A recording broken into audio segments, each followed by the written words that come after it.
L'épisode d'aujourd'hui est soutenu par l'hôpital universitaire de Bruxelles, composé de 3 grandes institutions belges, l'Institut Jules Bordet, l'hôpital Erasme et l'hôpital des enfants Reine Fabiola. Ce centre de référence de niveau international, implanté au cœur de la région bruxelloise, propose des soins de santé de haute qualité, accessibles à tous et vise l'excellence dans l'enseignement et la recherche. Fort de plus de 6000 collaborateurs passionnés, l'HUB est un projet qui a pour ambition de développer les compétences de chacun et de porter des valeurs communes comme l'esprit d'équipe, la diversité et l'inclusion.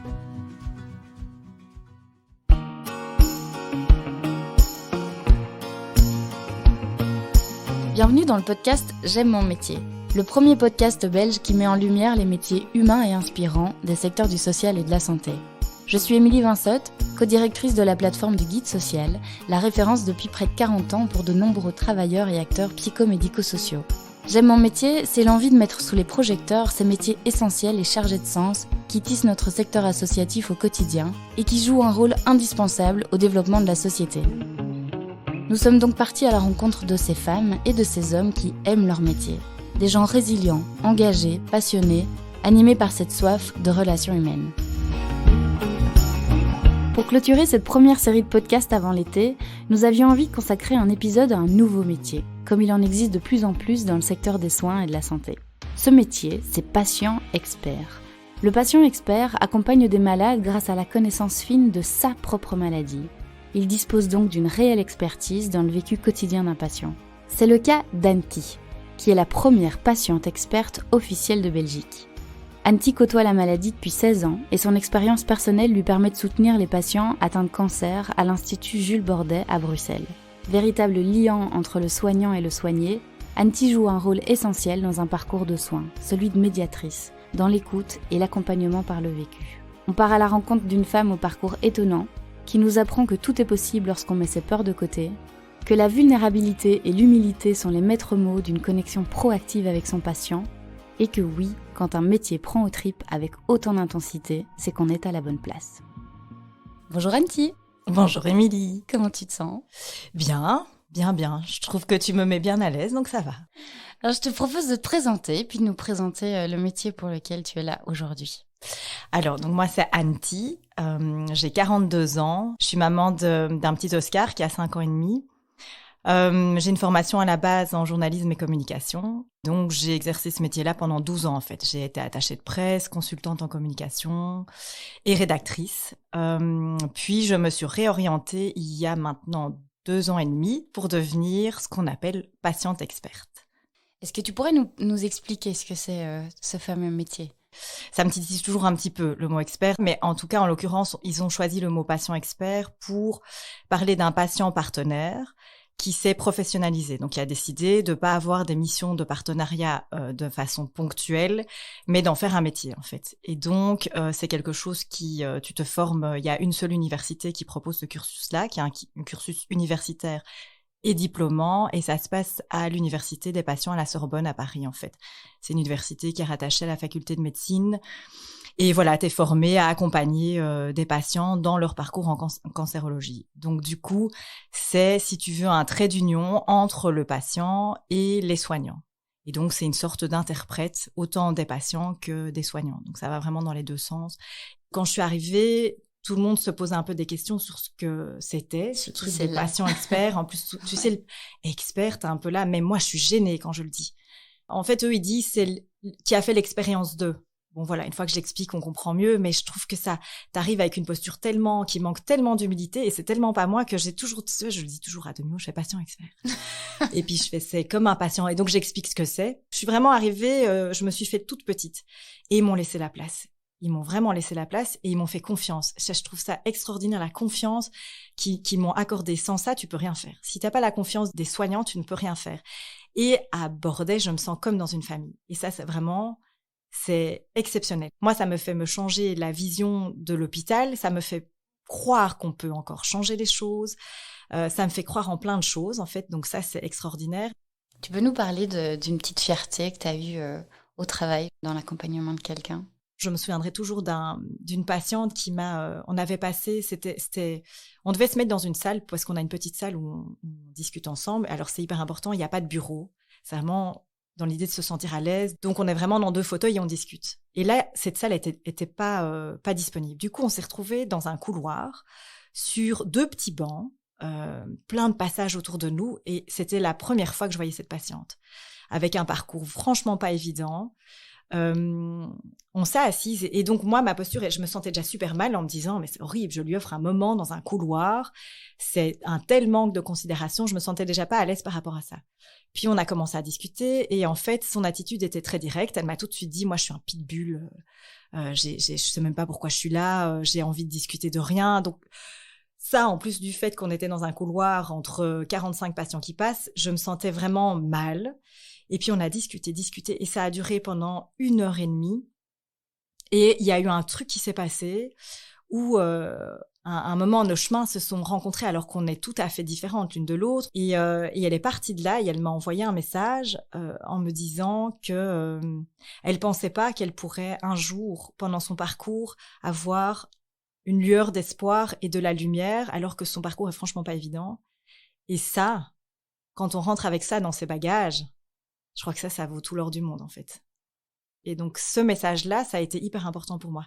Parce que quand je suis partie de cet échange, je me suis vraiment posé plein de questions. Je me suis vraiment dit, mais est-ce que c'est vraiment ça que tu peux faire? Est-ce que tu es douée là-dedans? Est-ce que tu apportes vraiment quelque chose? Vraiment, ça m'a perturbée, cet échange-là. Et en lisant ça, je me suis pas sentie fière, c'est pas sûr, mais je me suis sentie tellement bien. Je me suis dit ok, continue, c'est bon, continue, voilà. Continue à écouter ce que tes tripes te disent, quoi. Donc ça, c'était extraordinaire. Ça, c'est ton métier de ta deuxième vie, entre guillemets. Ouais. Alors, je sais pas si j'ai envie de dire de ma deuxième vie, c'est une continuité, je trouve, parce que je fais vraiment pas de scission entre ce que j'ai été avant, ce que j'ai été après. Effectivement, il y a eu un grand changement. Là, il y a 3 ans, je suis passée tout à fait à autre chose, mais ça suit la transformation de ce qu'on est à la base. En fait, je pense que quand tu changes de métier, c'est pas forcément que tout d'un coup tu changes. C'est quelque chose. On est multifacette, je trouve, en tant qu'être humain. Et là, j'explore une toute autre facette de ma personnalité. Mais finalement, ce que je fais au day-to-day, c'est être en lien avec des gens, être en relation, discuter. C'est ce que je faisais avant. C'est juste que je le faisais d'une autre façon. Et maintenant, je le fais vraiment juste sur d'humain à humain. Avec un bagage cette fois un peu particulier, tu peux nous parler de ce qui t'a amené à devenir patiente experte?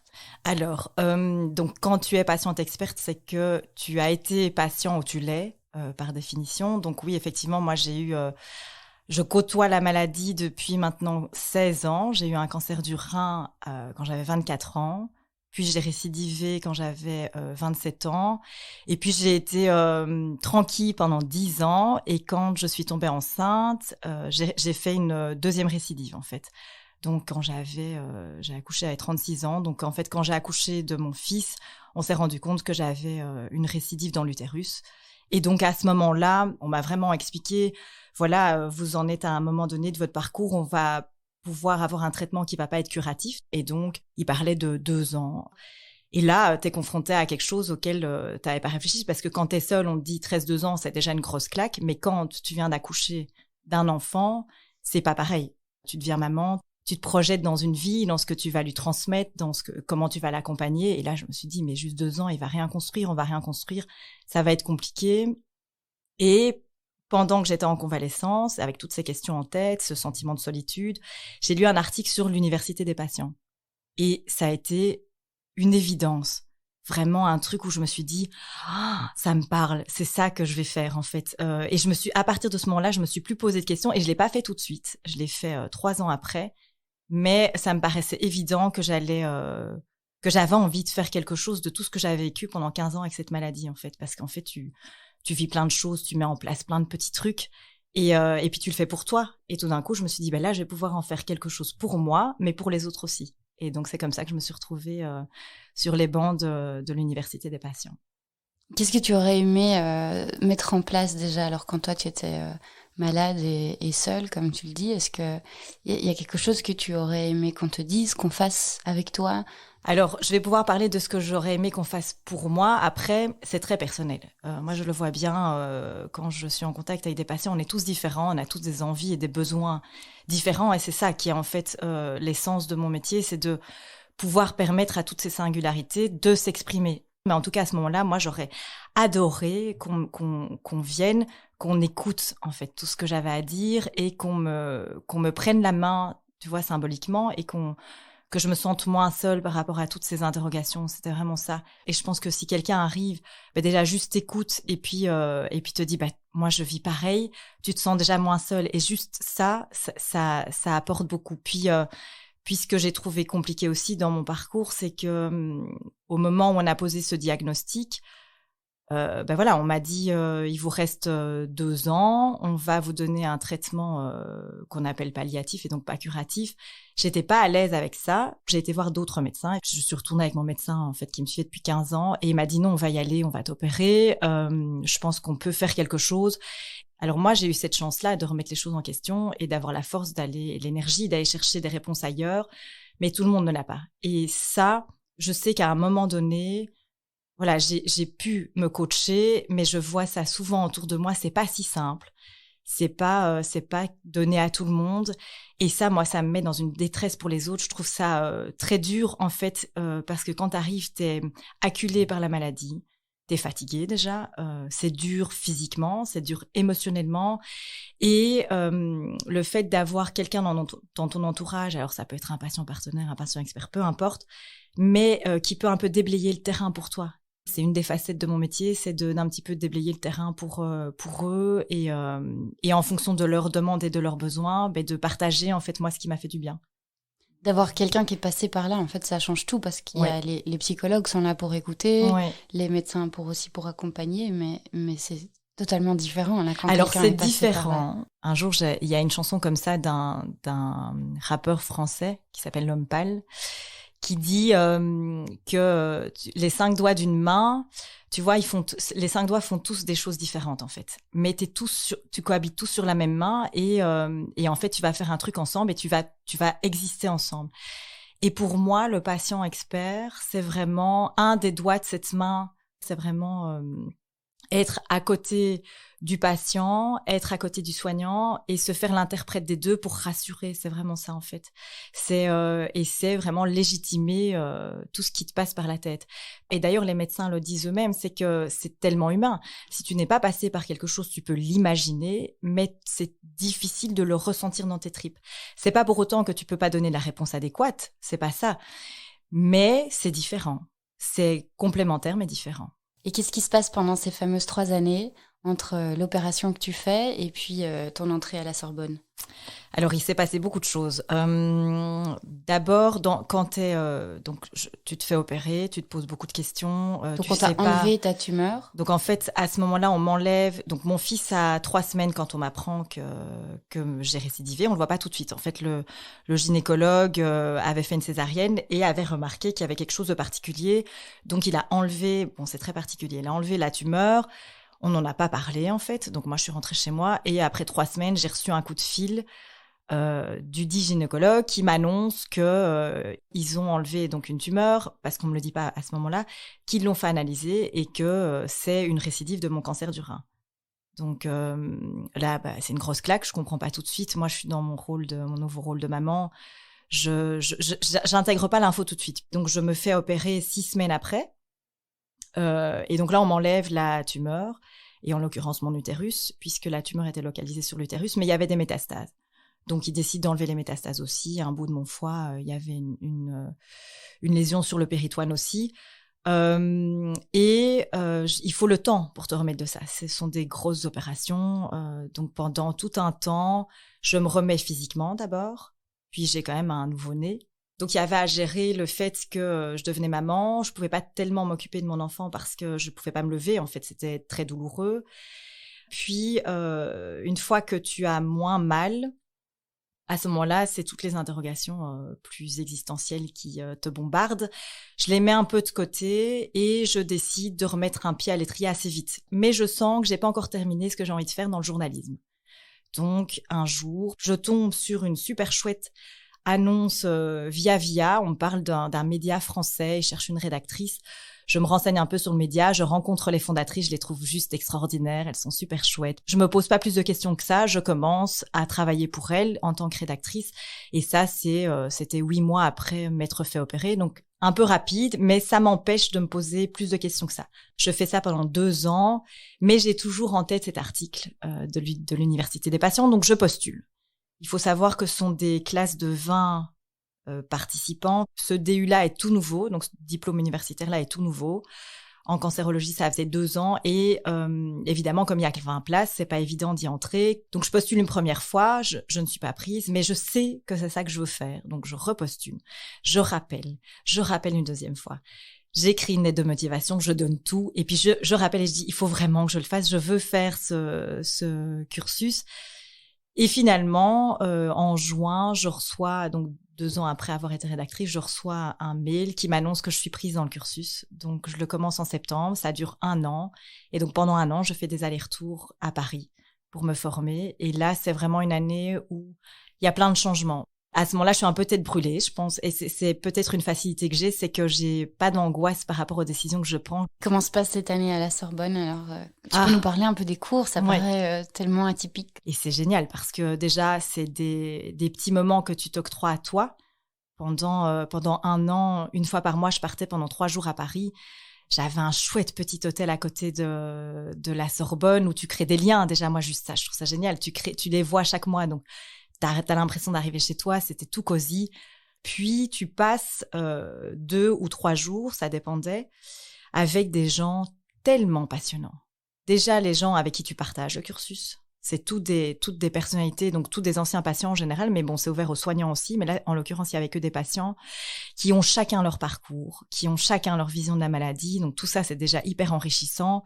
J'ai jamais rencontré un lieu d'apprentissage où il y avait autant de bienveillance. Donc du coup, ça fait que toi, t'es hyper à l'aise. Tu te sens légitime dans ce que tu fais. Moi, je suis vraiment venue chercher ça là-bas, de la légitimité.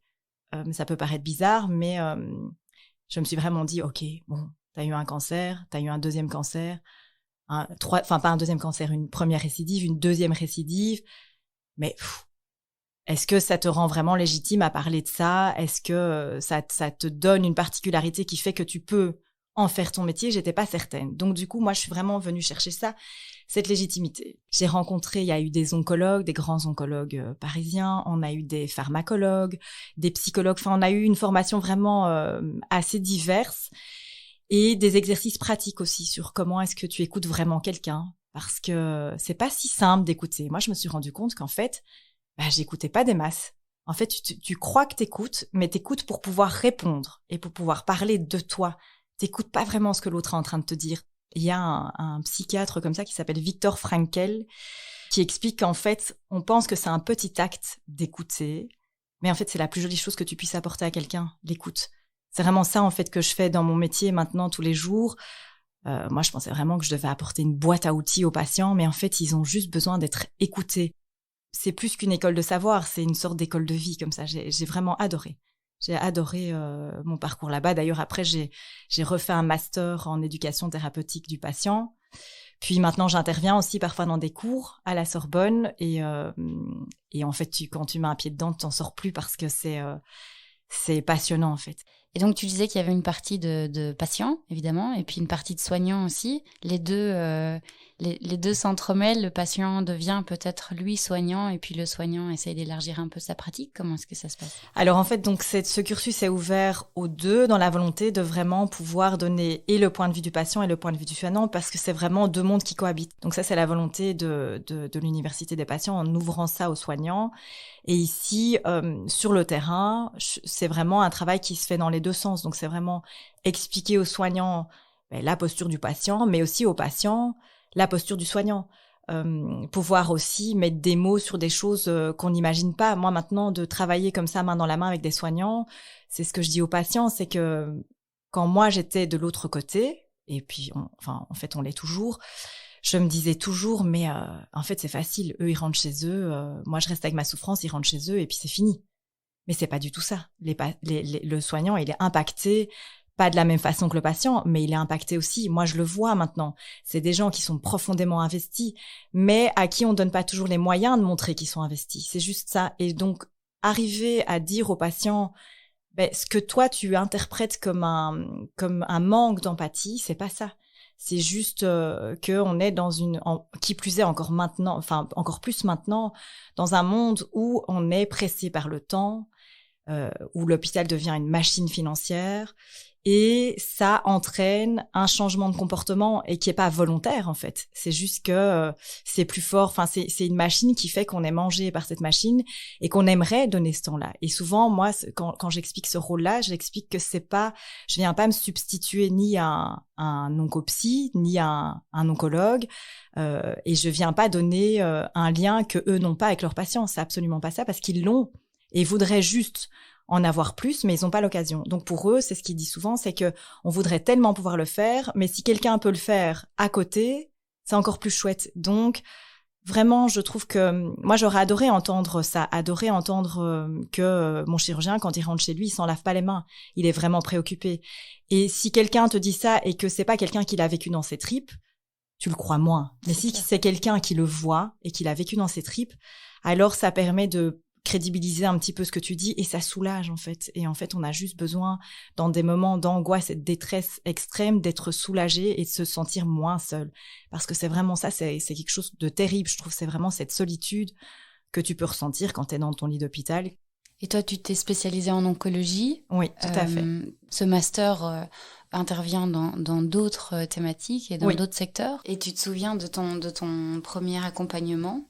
Est-ce que ça datait déjà de ce cursus ? Vous avez dû faire des stages ou c'était plus tard alors ? Alors le stage que j'ai fait, c'était un stage d'observation. Ça a duré 3 jours. C'était juste un petit peu comprendre les méandres et les rouages de l'hôpital.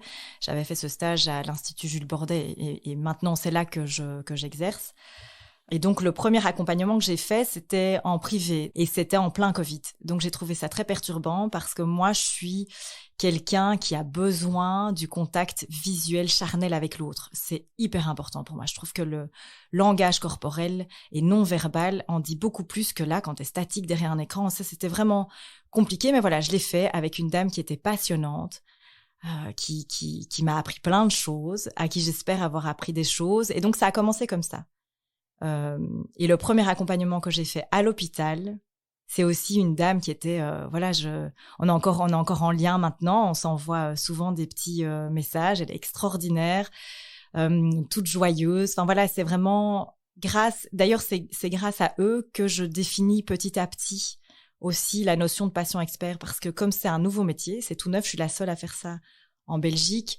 C'est difficile un peu quand t'es seul. Il n'y a pas de guidelines, il n'y a pas de job fiche pour le patient expert. C'est un petit peu toi qui l'as défini. Et avec eux, j'ai façonné petit à petit ce que pouvait être le patient expert, en tout cas ce que moi je pouvais en faire à l'hôpital. Donc c'est hyper enrichissant en fait. Mais concrètement, tu as été toquée au port des hôpitaux avec ton diplôme en poche en disant coucou, il n'y en a pas encore en Belgique, mais engagez-moi. Comment ça s'est passé ? Alors oui, j'avais rédigé, je me souviens, ça m'avait pris une plombe de rédiger un petit encart pour me présenter, pour expliquer un truc que personne ne connaissait. Et j'ai envoyé ma présentation à plusieurs hôpitaux. Et il se fait que le responsable du partenariat patient de l'Institut Jules Bordet, qui s'appelle Patrick Miqueux, m'a contacté et m'a dit « Ça me parle, votre truc. Venez me voir. » Et je me dis « Ah, c'est génial, il a déjà plus ou moins compris ce que je voulais faire, c'est chouette. » Et en fait, il faut savoir qu'à l'Institut Jules Bordet, il y a un programme qui s'appelle Pissarro, et donc ils sont déjà sensibilisés au partenariat patient depuis des années. Ils mettent ça en place, mais c'est sur le modèle du volontariat. Donc c'est des missions ponctuelles où des patients sont appelés pour revoir des protocoles de recherche. Donc c'est assez ciblé, mais il y a déjà cette culture du partenariat patient qui était intégrée à l'Institut. Et donc, je me souviens, c'était génial, c'était complètement informel. Ça s'est joué au niveau relationnel en fait. J'ai vraiment senti, encore une fois, une vraie écoute. Il était vraiment intéressé, il me posait plein de questions et ça m'a aidé à affiner aussi ce que je proposais. Et donc il m'a dit ok, je pense qu'on peut en faire quelque chose. Si on intègre ça dans un projet de recherche, à terme, on va pouvoir peut-être créer ce poste à l'hôpital. Donc, ça a commencé comme ça, en fait, cette aventure-là. On s'est dit, on va en faire un projet de recherche, demander des fonds pour financer le projet de recherche, et ça me permettra d'intégrer le poste de patient expert à l'Institut. Mais, entre-temps, il y a une une chercheuse de l'ULB qui nous a contactés parce qu'elle était dans un projet aussi dans le monde de l'oncologie, et elle voulait monter un projet qui s'appelle maintenant BeCare, qui est un projet qui a pour ambition, le but c'est d'essayer de comprendre comment est-ce qu'on pourrait remettre de l'humain dans des soins en oncologie. Alors pas qu'il y en ait plus, mais essayer de voir un petit peu comment est-ce qu'on peut faire pour que le soignant et le soigné se retrouvent dans un parcours qui est quand même chaotique, avec un hôpital qui est en train de s'effondrer. Et donc, ça paraît très ambitieux, mais à un moment, il faut commencer quelque part. Donc voilà, on a commencé comme ça. Elle nous a approchés et elle avait besoin d'un profil comme le mien. Si je jouais le jeu et qu'on décrochait la bourse, ça allait pouvoir vraiment permettre de financer mon engagement. Donc, on a travaillé sur ce projet pendant 1 année, tous ensemble, avec un consortium où on était plusieurs partenaires. C'est un projet de co-création qui est financé par Innoviris. Et alors, en fin juin, après avoir bossé comme ça pendant 1 an sans savoir où tu vas, on a appris qu'on décrochait cette bourse Innoviris qui nous finance fin juin, en fait. Fin juin dernier, quoi, ouais. 2021.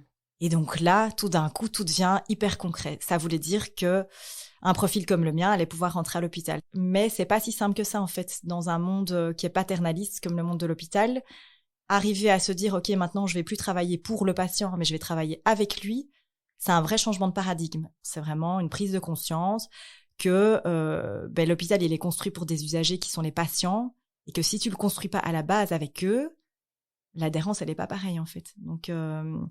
Donc maintenant, il y a vraiment une volonté comme ça de l'hôpital d'intégrer le patient à la base dans ses réflexions. Et donc ça, c'est super en fait. Donc vous créez ensemble un espèce de programme de soins finalement. Voilà, ouais. C'est génial. Alors, on le fait pas encore, c'est l'ambition. C'est pas l'ambition principale de BeCare, c'est une des ambitions du programme, mais c'est vraiment essayer de retrouver. Je t'apprends rien en te disant que l'hôpital est vraiment c'est un lieu où en fait il y a que de l'humain, ça n'est que ça toute la journée, et en fait on n'a plus les moyens de rester dans l'humain. Et ça, c'est dramatique, en fait. Et c'est dramatique autant pour les patients que pour les soignants. Donc, ce projet BeCare, moi, je me dis, ça paraît très ambitieux quand on le dit comme ça. Et souvent, on nous regarde avec des grands yeux. Mais à un moment, il faut le faire et commencer quelque part. Et si ça peut amorcer d'autres choses et d'autres réflexions ailleurs, c'est déjà super, en fait. Donc là, on est financé. Il y a une première phase pendant 12 mois, enfin 18 mois plutôt. Et si c'est reconduit, alors on est financé sur une durée totale de 4 ans. Donc, ça nous permet vraiment de mettre les choses en place. Et après, il faut pérenniser tout ça. Et ça a permis que je rentre dans l'hôpital, en fait. Et ton quotidien, du coup, abordé, comment ça se passe ? Donc, il fallait décider le temps que je consacrerais à ce travail. Parce qu'en fait, vu le fait que je sois seule et la masse de travail, ça aurait été bien de faire un temps plein. Mais à un moment donné, ne faire que ça aurait été, je pense, dommageable pour moi. Et du coup dommageable pour les autres, parce que c'est quand même c'est pas quelque chose qui est évident à faire, surtout quand tu as une posture hybride comme la mienne où tu es un ancien patient. Donc du coup moi je fais ça en temps partiel, et mon quotidien c'est vraiment, donc j'arrive, j'ai des consultations avec des patients, et l'autre partie de mon travail, c'est du travail de recherche. Donc, je suis co-chercheuse dans ce projet BeCare. Et donc, c'est vraiment essayer de répondre à des questions de recherche. Et une des questions de recherche, c'est est-ce que en amenant à l'hôpital des profils atypiques comme une artiste, un patient expert partenaire, un coach, tous des profils un peu atypiques dans l'hôpital, est-ce qu'on peut améliorer quelque chose, changer quelque chose, améliorer une dynamique, donc c'est vraiment ça, c'est l'autre partie de mon travail. Comment tu t'y prends pour qu'il arrive à se livrer ? Est-ce que c'est toi qui vas parler de ton vécu d'abord pour le mettre à l'aise ? Moi, j'essaye de rarement parler de moi, parce que j'essaye de rarement ramener ça à moi, parce que tout de suite, tu as un transfert. Donc ça, c'est compliqué pour le patient, en fait. Je trouve ça difficile. Il faut bien qu'il reste concentré sur lui-même, sur lui, son parcours, sa pathologie, son ressenti, et pas sur moi. Et en même temps, le fait que tu sois passé par là, c'est ça qui le... Oui. Mais qui te donne ta spécificité aussi. Mais donc humainement, parce que c'est vraiment... Mon intervention n'est pas formatée. Moi, j'essaye... on t'apprend à avoir une intervention formatée, mais moi, je suis un petit peu têtue et j'aime écouter mon ressenti. Donc moi, quand j'arrive, je me mets vraiment en diapason de la personne que j'ai en face de moi. Et donc, je n'ai jamais un entretien qui est pareil à un autre. Et donc, c'est vrai que la première question, c'est donc j'arrive, on m'a présenté, en général, j'ai été référée par un oncologue ou une infirmière de coordination, donc le patient sait qui je suis quand j'arrive. Enfin, il pense savoir. Et puis quand j'arrive, il me dit, j'ai pas très bien compris. Vous êtes qui? Et donc là, oui, forcément, je dis, je suis une ancienne patiente parce que c'est important qu'il sache que je suis une ancienne patiente parce que le rapport est tout de suite différent. Il y a un vrai switch. Tu le vois tout de suite aussi dans l'attitude. Quand tu rentres, il y a une attitude de méfiance. Et puis, tout d'un coup, je le vois. Dans le langage non verbal, il y a vraiment un relâchement. Et là, la façon dont il parle est complètement différente. Et tout de suite, c'est génial parce que ça permet de rentrer dans une intimité. Et souvent, moi, on me dit, oui, mais en fait, j'ai accepté que vous veniez parce que, mais j'ai pas grand-chose à dire. Moi, ça va, je gère. Et quand j'entends ça, je me retrouve tellement là-dedans que je sais que c'est pas tellement vrai, en fait. Et qu'il y en a qui vont vraiment gérer, mais qu'il y a quand même des moments de faille et qu'on n'a pas l'occasion de parler de ces moments de faille parce qu'il y a quelque chose de particulier avec la maladie, c'est qu'on n'est pas dans une société qui valorise les vulnérabilités. Moi, j'en ai fait les frais pendant 40 ans, en fait. Vulnérable, c'est pas un truc sexy. Quand on est dans un couple, on aime bien se montrer sous son meilleur jour. On n'aime pas montrer on n'aime pas montrer nos failles. Et en fait, là, j'ai l'impression que le fait d'avoir un patient qui est passé par là, où ça a été difficile, mais qui montre qu'il y a un après, ça leur permet de se lâcher et de parler de tout ce qui est compliqué, de là où en fait, quand on est malade, on essaye de préserver son entourage. Et ça, je trouve ça super. Moi, c'est quelque chose qui me touche tellement. Ça, c'est une récurrence chez les patients que je suis, c'est le fait qu'on ne s'autorise pas quand on est malade. On s'autorise pas à parler de sa maladie parce que ça fait peur déjà. Le patient onco, il fait peur. Le cancer, ça fait peur. C'est encore synonyme de mort alors que ça l'est plus. Évidemment, dans certains cas, c'est dramatique, évidemment. Dans certains cas, l'issue est fatale, mais on peut aussi en guérir. Et en fait, tout cet inconscient collectif fait que quand toi, t'apprends que t'as un cancer, tout d'un coup, tu te replies sur toi-même et tu te sens pas, tu vas pas en parler parce que ça va faire tellement de mal autour de toi que tu le vis avec toi-même. Mais où est-ce que tu vas déposer tout ça? C'est vraiment cette idée d'autoriser les vulnérabilités à s'exprimer, d'autoriser de dire que c'est dur en fait. Quand tu lis dans les médias tous ces gens qui disent oui, avec un mental positif, on s'en sort. Qu'est-ce qui fait? Que fait la personne qui a pas ce mental? Quand tu es allongé dans ton lit, enfin moi pour être passé par là, je le sais, quand tu es allongé dans ton lit, qu'on t'a ouvert de haut en bas, que tu as des cicatrices qui te tirent dans tous les sens, que tu n'as pas envie de manger, que tu as la nausée, ou que tu as une sonde comme moi j'ai eu pendant 1 mois, comment tu fais pour être positive? Et en fait, t'y arrives pas, et en plus tu lis dans un magazine que si tu es positif, tu vas t'en sortir. Et donc tu te dis, donc moi, si je suis pas positive, je vais pas m'en sortir. Donc si je m'en sors pas, ce sera de ma faute. Et ça, je trouve ça tellement dur.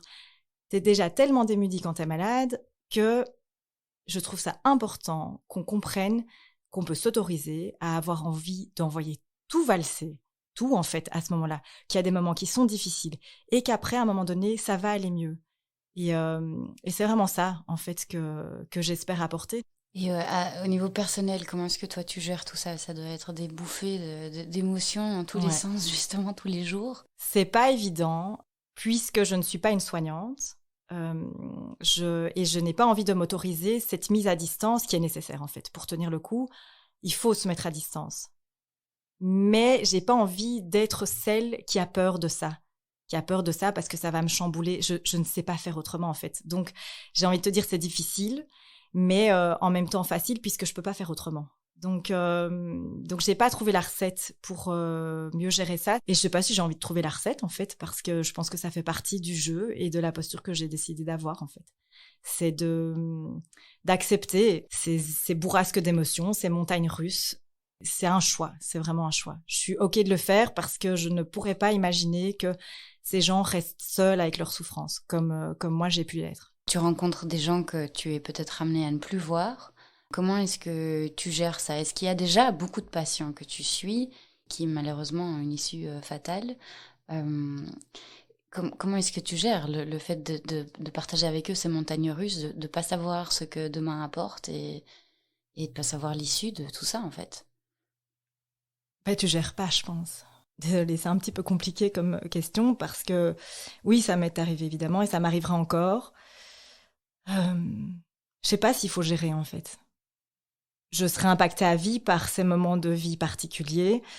Un jour, je me suis retrouvée avec un patient qui m'a annoncé qu'il était condamné et qui avait une telle énergie.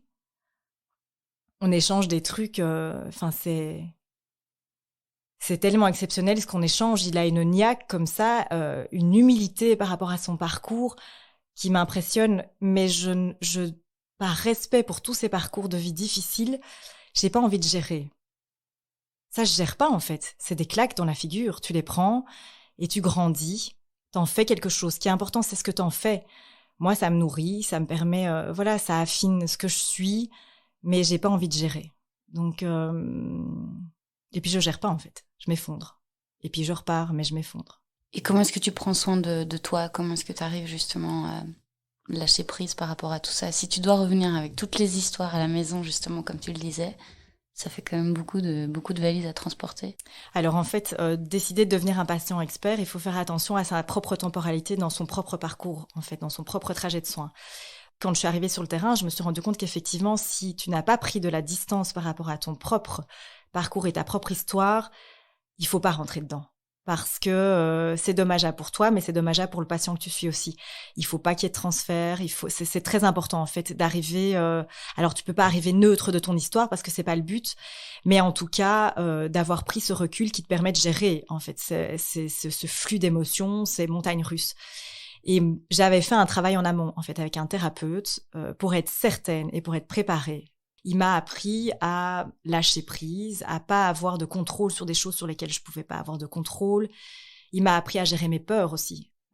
C'est pas le rôle du patient expert, en tout cas, quand t'accompagnes un autre patient. Et ça, c'est important de l'avoir en tête, en fait, quand on s'engage là-dedans. C'est très important. Et c'est ça qui permet de tenir, en fait. Et d'avoir fait un propre travail sur soi. Et puis, à mon fils qui me ramène tout le temps à l'essence d'une vie, en fait.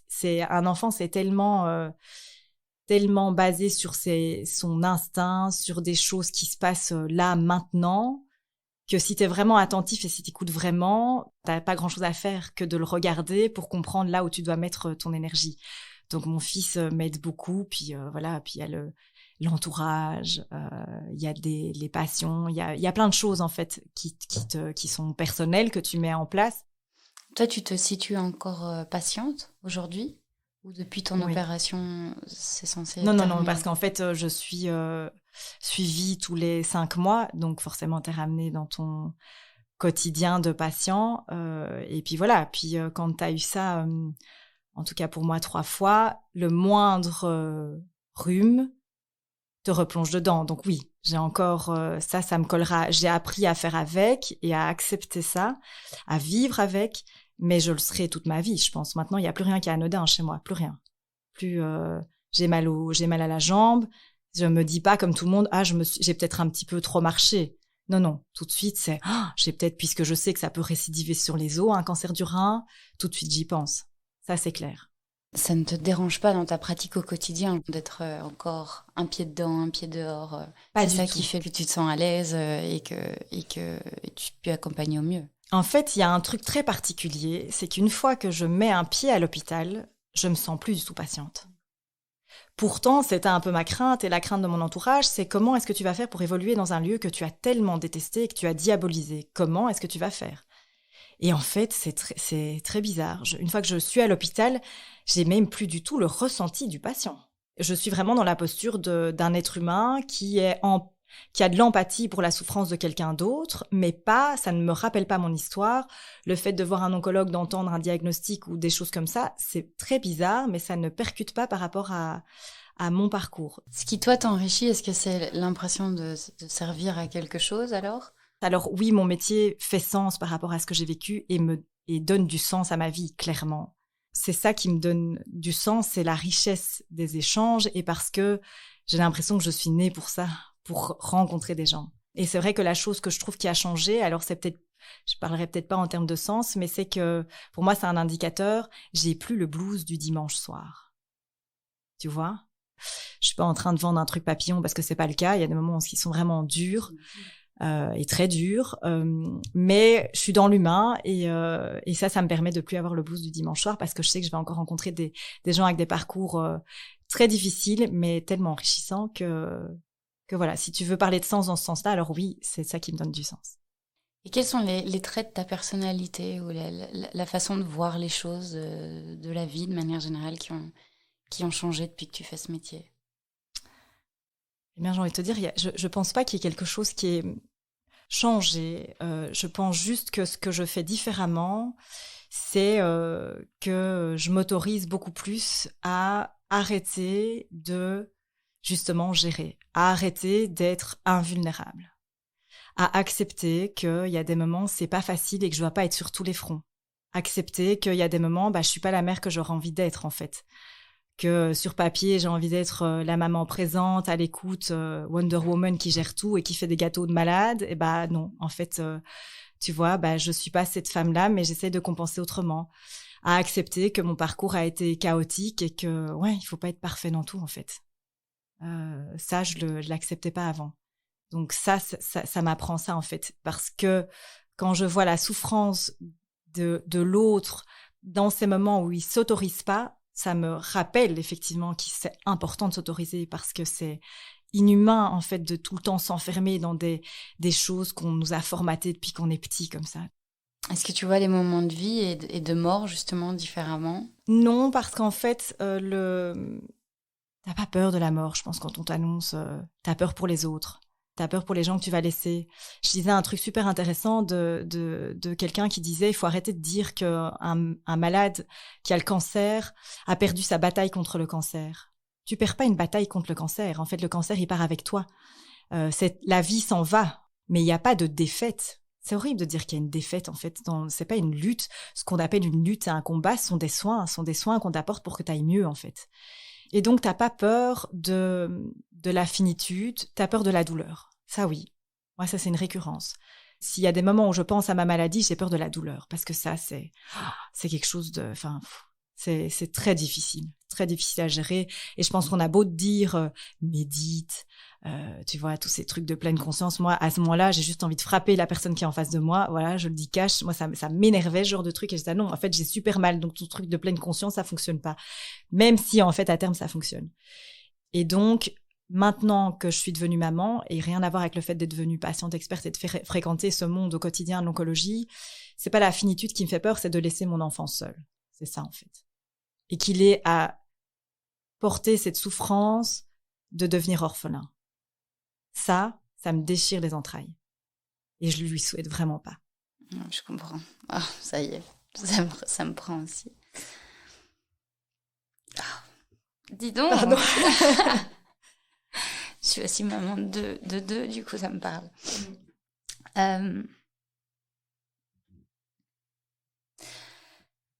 Anti, qu'est-ce que tu pourrais conseiller à tous les gens qui ont été sûrement super inspirés par toi aujourd'hui et qui sont peut-être passés par là et puis qui auraient envie de devenir patient expert?